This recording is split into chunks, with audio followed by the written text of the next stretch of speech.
تم لوگوں کو شرم آنی چاہیے کہ تم لوگ بچی کے ساتھ کر کیا رہے ہو. اور پتہ نہیں کتنی بچیاں تم لوگوں نے اپنی ماں بہنیں تک بھیج دی ہوں گی بغیرت. تم لوگوں کو شرم آنی چاہیے. یہ شرم کس کو آئے گی؟ جس کے اندر غیرت ہوتی ہے. تم لوگوں کے پاس تو غیرت ہی نہیں ہے. وہ کہتے ہیں نا کہ عزت آنے جانے والی چیز ہے. ٹھیک ہے, بندہ بغیرت ہونا چاہیے. تم لوگ وہی ہو, بغیرت انسان ہو. تم لوگ انسان کے نام پہ دھبا ہو, اور تم لوگوں کو ذرا بھی قیامت کا ڈر نہیں ہے, کہ اللہ کا خوف نہیں ہے تم لوگوں کو. کیا تم لوگ دیکھتے نہیں ہو کہ موسم کی شدت میں جو گرمی ہے یا سردی ہے یا بارش ہے یا ٹھنڈی ہوا بھی ہے, تو اس میں شدت کو تم لوگ نوٹس نہیں کرتے کہ اللہ تعالیٰ کا غصہ ہے اس کے اندر؟ احساس نہیں ہوتا؟ زمین پھٹ جائے لگ رہے تم لوگ سارے اس کے اندر دفن ہو جاؤ. بغیرت کے بچے, تم لوگوں کو شرم آنی چاہیے. اللہ تعالیٰ کی لاٹھی بے آواز ہے, اور اللہ کرے جلد سے جلد پڑے. اور ہماری سب کی پاکستانی کی ڈیمانڈ ہے کہ جتنی جلدی ہو سکے زہریلا بلغم اور یہ جو باتھ روم والا برش ہے اور باتھ روم والا پمپ ہے, لوٹا ہے اور کموٹ ہے, ان سب کو لوگوں کو جو ہے وہ گرفتار کر کے جلد سے جلد کڑی سے کڑی سزا دی جائے. اور جو اس وقت سندھ میں جو اس کیس کو دیکھ رہے ہیں, جسٹس صاحب آپ سے گزارش ہے کہ یہ آئی جی صاحب کو بھی اٹھا کے پھینکیں باہر. ٹھیک ہے, اور پولیس کے اوپر پابندی لگا دی جائے کہ پولیس کا محکمہ جو ہے نا وہ سندھ سے تو غائب ہی ہو جائے بالکل, اور ان سب کو اٹھا کے بھیجیں پنجاب یا اور کسی جگہ پہ, کیونکہ ان لوگوں کا کام ہی نہیں ہے. ان لوگوں کو جو وہ آنٹی کہہ رہی تھی نا اس میں نمائش والے جلسے میں, ہانڈی چولہے کریں, روٹیاں تھوپیں, گھر میں برتن صاف کریں, جھاڑو پوچھے لگائیں, ان لوگوں کا کام یہی ہے. کیونکہ یہ پولیس کا جو ادارہ جو ہے نا یہ ان لوگوں سے ہضم نہیں ہو رہا ہے. ان لوگوں کو رشوتیں کھا کھا کے ان لوگوں نے تونے بھر لی. ان لوگوں کو شرم آنی چاہیے. ان لوگوں کا جو ہے نا یہ اصل میں یہ ہے ایک مردانہ محکمہ, اس میں مردوں کی ضرورت ہے. اور یہ جو خواجہ سرا جو ہے نا یہ لوگ نہیں ان کو رکھیں, ان لوگوں کو بالکل نکال کے پھینکیں آپ صحیح طریقے سے, اور ان لوگوں کی شترول کی جائے اور ان کو جسمانی ریمانڈ پہ لے کے ان سے پوچھا جائے کہ تم لوگوں نے آخر یہ کیا ہے, کتنے ڈرامے کیے ہیں, کتنی بچیاں اغوا کر کے تم لوگوں نے بیچی ہیں. اس طریقے سے ان لوگوں کو شرم آنی چاہیے بغیرتوں کو. کسی کی ماں بہن بیٹی کی عزت خراب کر رہے ہو, والدین جو ہے وہ رو رہے ہیں, جج وکیل سب چلا رہے ہیں, لیکن تم لوگوں کے کان پہ جو تک نہیں رینگتی ہے.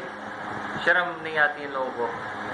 اور ساتھ ہی ساتھ جو ان کے دوست یار وغیرہ جو الٹے سیدھے کمنٹس کرتے ہیں نا, وہ بھائی تم لوگ بھوکتے رہو, مجھے فائدہ ہے اس میں. جتنا تم لوگ بھگو گے نا وہ اس سے مجھے فائدہ ہے انشاءاللہ. ہاں, آپ لوگوں سے گزارش ہے کہ میں انشاءاللہ 1-2 دن میں کوشش کروں گا کہ جلد سے جلد لائیو آؤں, اور لائیو آ کے آپ لوگوں کے کمنٹس وغیرہ جو ہیں وہ لوں, اور آپ لوگوں کو کوئی ایسا پلیٹ فارم پرووائڈ کروں گا جس میں آپ لوگوں کی جو کیا کہتے ہیں وائس ہے, وائس اوورز وغیرہ وہ بھی چلاؤں. ٹھیک ہے, کچھ ایسا کوشش کرنے کے چکر میں ہوں میں, لیکن ابھی فی الحال جو ہے وہ نہیں کر سکتا, تھوڑی سی کچھ مجبوریاں ہیں. اور ہاں, اب یہ ہے کہ آپ نے ایک باپ کی دیکھے مظلومیت کہ وہ کس قدر پریشان ہے آلریڈی. اور آپ لوگ یہ یاد رکھیے گا, جب کبھی بھی ان کے اریسٹ کی بات آئے گی, ان کے بارے میں کوئی بھی بات ہوگی, یہ کوئی نہ کوئی چولی ضرور ماریں گے.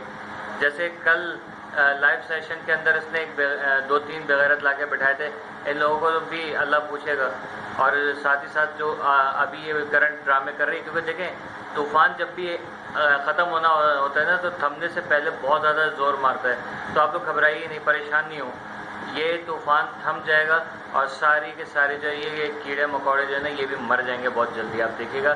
اور آپ لوگ بس دعا کرتے رہیں مہدی علی کاظمی بھائی کے لیے. کمنٹ سیکشن بھر جانا چاہیے, اتنا کمنٹ کریں مہدی علی کاظمی صاحب کے حق میں, اتنا کمنٹ کریں کہ ان کو پتہ چل جائے کہ ہم لوگ حق کے ساتھ کھڑے ہوئے ہیں اور مہدی علی کاظمی صاحب حق پر ہیں. اور یہ بچی جو معصوم ہے, مظلوم ہے, اس بچی نے جو بھی بیانات دیے ہیں, جو بھی باتیں کی ہیں, آپ لوگ اس چیز کو بالکل بھی جو دل پہ نہیں لیں, کیونکہ وہ بچی اپنے ہوش میں نہیں ہے. اس بچی کے ساتھ اس قدر پریشان کن چیزیں ہوئی ہیں نا کہ میں آپ لوگوں سے شیئر ابھی فی الحال نہیں کر سکتا. میں پہلے پرمیشن لے لوں, پرمیشن مل گئی تو میں آپ لوگوں کو بتاؤں گا کہ اس بچی کے اوپر کتنا ظلم ہوا ہے. تو آپ لوگ سوچ نہیں سکتے کہ کس قدر تکلیف میں وہ بچی ہے. اور انشاءاللہ یہ بچی جب رہا ہو جائے گی, بازیاب ہو جائے گی, تو یہ خود بھی اپنے منہ سے بتائے گی کہ میرے ساتھ کیا کچھ ہوا ہے. ٹھیک ہے, ہو سکتا ہے تھوڑی میرے بیک گراؤنڈ میں کچھ آپ کو شور وغیرہ کی آواز آ رہی ہے تو گھبرائیے گا نہیں. ٹھیک ہے, بس میری بات آپ لوگوں تک پہنچ جائے, بس یہی کافی ہے. ٹھیک ہے, یہ گھوسا ہے ان لوگوں کے لیے جو بغیرتی لادے ہوئے ہیں, یہ گھوسا ان لوگوں کے لیے جو دوسروں کی ماں بہن بیٹیوں کی عزتوں کا جو ہے وہ پاس نہیں رکھتا, خیال نہیں رکھتا. یہ گھوسا ان بغیرتوں کے لیے جو اپنی ڈیوٹی سر انجام نہیں دے رہے صحیح طریقے سے. یہ گھوسا ہر اس شخص کے لیے ہے جس نے اپنی ماں بہن بیٹی بیچ دی ہے. دیکھتے رہیے گا گھوسا بلاگس.